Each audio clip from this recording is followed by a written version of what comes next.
Hi friends, welcome back or to the channel. Jesse, you get the thing. So we're getting closer and closer with this thing. Went down today, picked up some rat hoses and shiny stuff and a thermostat.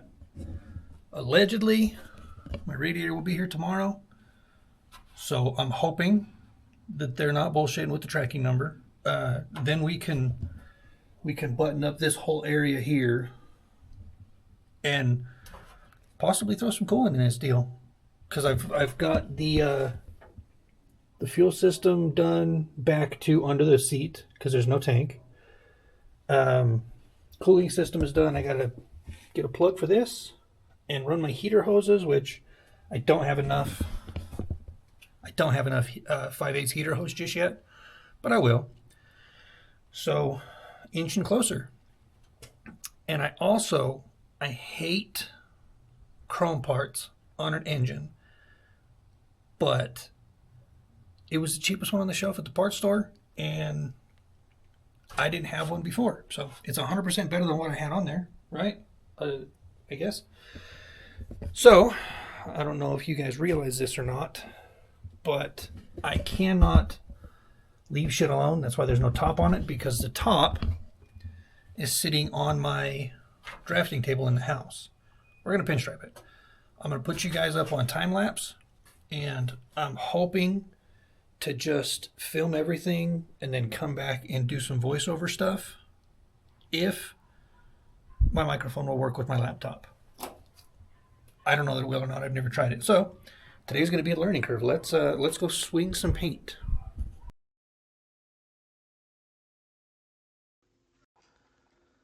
Okay, I'm using a John King SWSL series lettering saber. This is the number 2 size.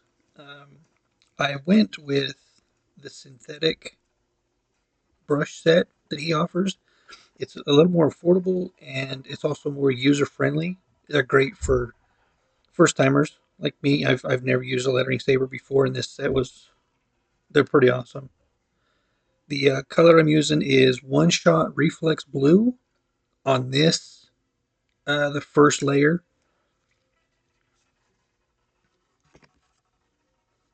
These brushes are fantastic for doing letters and numbers and stuff. Once you figure out how to use them, once you get past your learning curve, they're really nice brushes to use. I love them.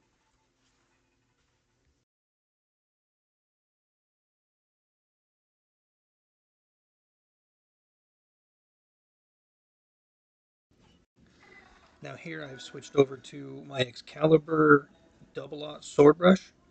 Again, another learning curve. It took me a long time to get used to this brush, but I've got a toolbox full of Macs, and I just keep going back to this Excalibur. It's a great brush.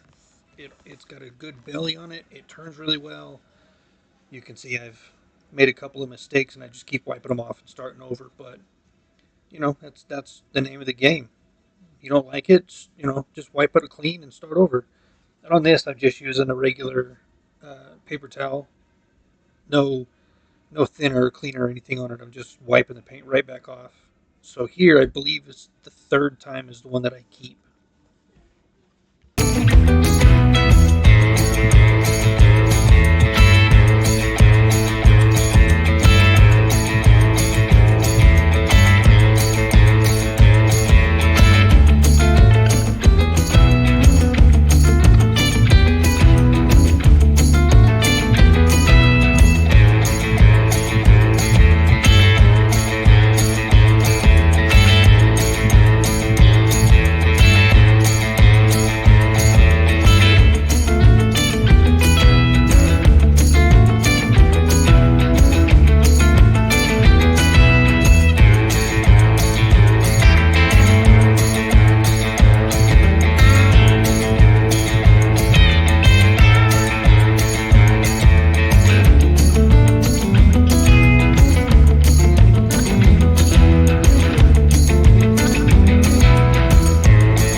That is the finish on the first layer for the pinstripe design and the letter or the numbers.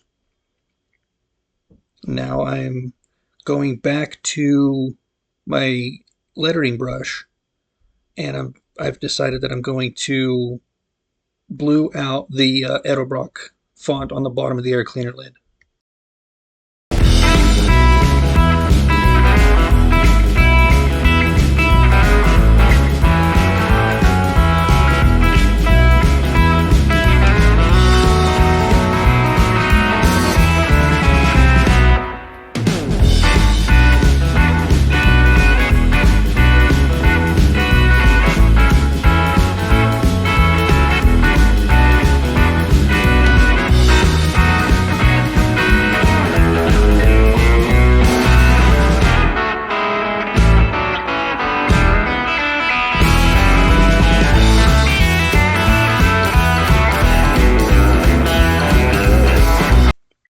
Alright, that was it for the Reflex Blue, and I've switched back to my Excalibur, and this time we're going with Kansas City Teal.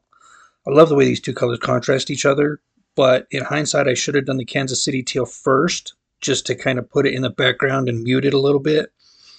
But when I originally started this lid, I had no intentions on it being a two-color design. I was just going to do the Reflex Blue and leave it alone because it matched the Ford Blue that's on the block, but I wasn't satisfied with the way it looked. I wanted it to have a little bit more character, so that's why we went with the Kansas City Teal.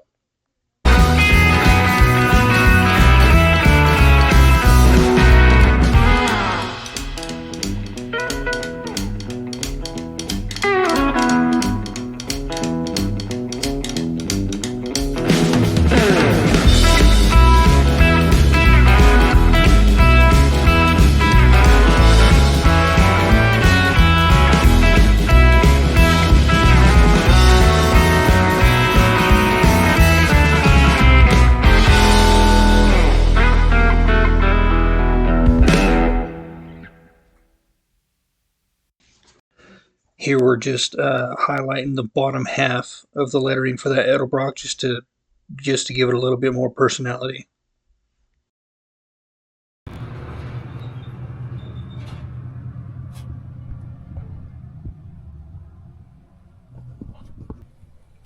Well, I'll tell you guys what, it turned out pretty not bad. I'm happy with it. Nobody's probably ever going to see it again anyway, because, I mean, after this video series anyway. Nobody's probably ever going to see that again. But who knows? You know, that was not a very good example, but you get it. So, it was a quick video today. I'm happy with the lid. I think it turned out good. Yeah. If you guys are still here, thank you for sticking around. Stay tuned. Like I said, we got more tow truck stuff coming up. Should be happening fairly quick from here on out, I hope.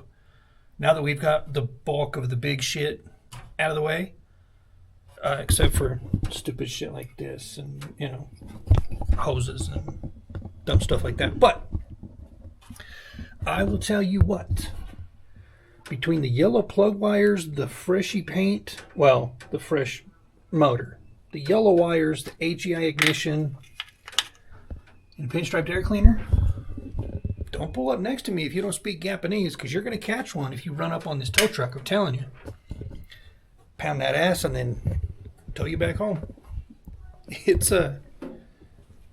basically a race car. I mean, you know, if you count 6,000 pounds in a small block, a race car.